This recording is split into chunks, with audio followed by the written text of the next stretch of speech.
And welcome to Country Report. This is the village of Williamsburg. Highway 31 here runs right through it. Only a few hundred people live here, but back in the 1930s, every street in town was jammed with traffic. And while the rest of the country was enduring the worst part of the Depression, this place was flourishing. And it was all because of this small town's country doctor.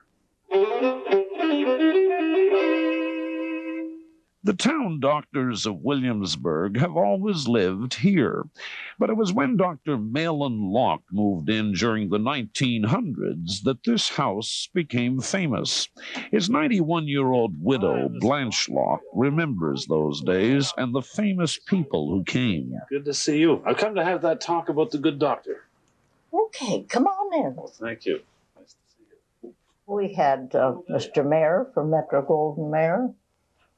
You know, he was here, and Lady Eaton was here, Mackenzie King. He and Mackenzie King became quite chummy. But what was so special about this simple country doctor that made heads of state come to visit? Why did thousands line the streets just for a few moments of his time? It was because he offered them a relief from their pain, and it was a cure that no one else in the world seemed able to offer. Mahlon Locke was born on Valentine's Day, 1880. He graduated from Queen's, then went on to study at medical schools in Scotland. He brought back those prestigious credentials to help the country folk. He was known to drive 100 miles just to make a house call. They adored him, actually. And he was very well respected. They'd come to him with their problems, and he'd drop their wills. I don't know, he seemed to be everything to them, you know. Dr. Locke might have ended his days a well-liked but unknown country doctor, but in 1928, a local blacksmith came to the doctor complaining of sore feet. I think the doctor more or less experimented on him. I don't know what else to tell you. And he got results. So that really, I guess, gave him the idea of, treating the feet. People soon heard about the doctor's ability to cure arthritis and rheumatism just by twisting their feet. At first there were a few people, then more. And finally, the front lawn was packed with them. They came by steam train and by boat. The province had to build a special road from Morrisburg to handle all the traffic. Beatrice Saddlemire's house was full of boarders every night. And Alice would take them in. She'd hate to see them be turned away, do you see? And she'd say, yes, we'll make room someplace for you.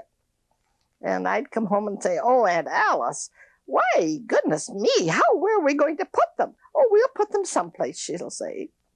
Not only did every house take in boarders, hotels and small guest cottages like these were built to house the overflow of visitors. A newspaper was established to entertain them. Stores popped up. Bootleggers were said to flourish. 3 hotels had slot machines that took quarters. It was remarkable. The whole town's economy was in the hands of Dr. Locke. It was his hands that offered the cure. Every morning he would sit in the middle of a circle of patients, greet them, and give their feet a slight twist. Then he'd swivel his chair to the next patient. He'd take $1 from each of them, and sometimes nothing if they couldn't afford it. Keith Schell made a good living for years as a wheelchair boy, taking patients from their rooms to see the doctor. In a lot of cases, you had to carry them down the stairs and put them in a wheelchair, bring them down to the doctor and put them in line for the clinic. And this was started about 5 o'clock in the morning. Throughout the early 30s, the crowds kept coming. Hundreds of them came as helpless cripples and walked home cured. Suddenly they were calling him the miracle doctor. Did he like that expression? No, he didn't. He didn't like it one bit. And I don't think he'd want you to say he's a miracle doctor. I think he was just a doctor that went to Scotland and learned a way to manipulate the bones in your feet. And he did it, and he cured people. Dr. Locke felt that the problem with many arthritic sufferers was that they had flat feet. By pushing on the arch, he could help start the healing process that would begin the cure. Doctors came from all over to witness his technique, and he even got an offer to go to the Mayo Clinic in the United States. But he stayed on in Williamsburg. His family was one reason. That's his daughter, Jean, looking through the screen window. She believes there was another. I think farming was his vocation. And being a doctor was an avocation. At the height of his practice, the doctor had 7 farms in the Williamsburg area, and the only recording we have of his voice is him talking about his animals. That cow to the left is a daughter of a 2-year-old heifer that we made a world record on in 1925. That makes her a champion, doesn't it? What did she give? 101 pound and a half a day as a 2-year-old. Oh, my.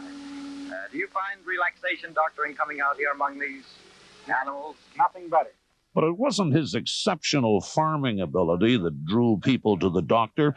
No cures happened overnight, but spectacular things did occur. I think the most remarkable was Jock MacDonald. He came here, and I can remember him taking him off on a stretcher, and he couldn't even move his eyelids. He was completely paralyzed from head to foot. We'll hear from Jock MacDonald then and now when we return. When Jock MacDonald was 18, his body was nearly paralyzed. His father brought him to Williamsburg as a last resort.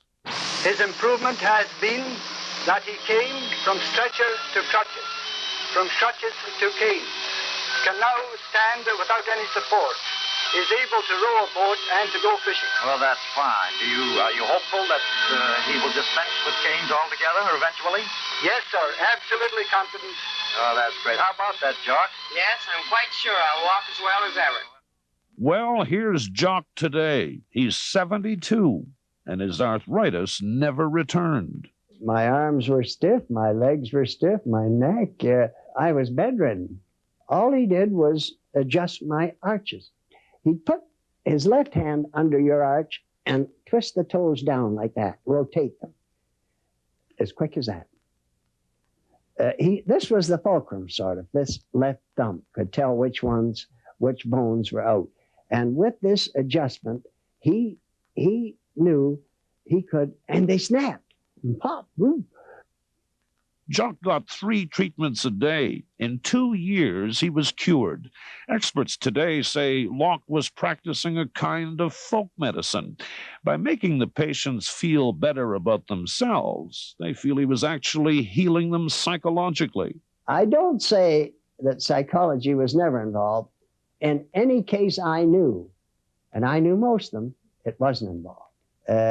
The critics, I would say, were mostly jealous, mostly professional, and mostly jealous. I don't say Dr. Locke cured every case, but he cured every case that he said he could. But the doctor never did teach anyone else his technique. His grandson, Dwayne, doesn't believe he could teach it. I can remember my dad telling me stories that he'd be out with my grandfather helping him when he was just a young boy, 11, 12 years old. My grandfather would show him the technique, would tell him that, can you feel it? There's the problem. He couldn't feel, he didn't have the sensation, the touch that my grandfather had. The doctor couldn't teach his technique, but he did design a pair of shoes, the Locke wedge. Beatrice Saddlemire still has a pair. They were popular, but certainly not fashionable. Well, I say an old lady shoe? Not exactly that, eh? Oh, we used to like them anyway. They were so comfortable. Although thousands of Locke wedge shoes were sold, most people weren't satisfied unless they had treatment from the hands themselves. And those are his hands. Those were done by an Italian sculptor. Mm-hmm. This is an actual cast of the hands of Dr. M.W. Locke. Well, look at that. They did a power of good and helped a lot of people. Mrs. Locke has kept the doctor's office much as he left it. And that's his chair that used to be in the circle. Could go back in the circle and do some work. If there was somebody there to do it. And these are his offices. They're rather small, but well, they held a number of patients. I'd say 25 or more at a time. And then when the crowds came, what happened to this? Well, then when the crowds came, he was just overwhelmed. Sometimes I had to fib a bit and say he wasn't in. Those were little white lies. But what could you do? He really wouldn't have had any rest if I hadn't. Then on February 7th, 1942, the miracles stopped. On the way to a house call, the doctor had a stroke in his car. We thought we had lost our best friend we ever had. After he passed away,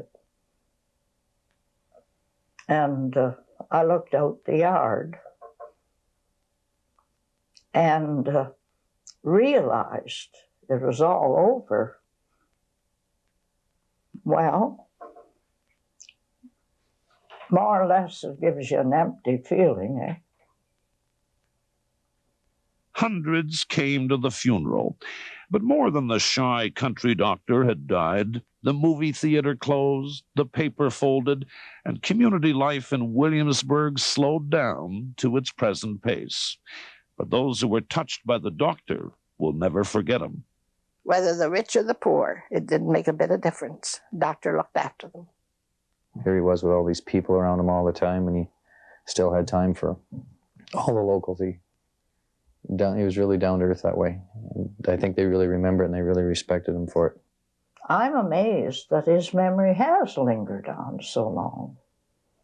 I was aware the first time I went there that, I don't know, it's a feeling of greatness, you know, like that it would go down in history, sort of. Not only the man himself, but the feeling. There was an atmosphere of joy and healing. There are two memorials to Dr. Locke.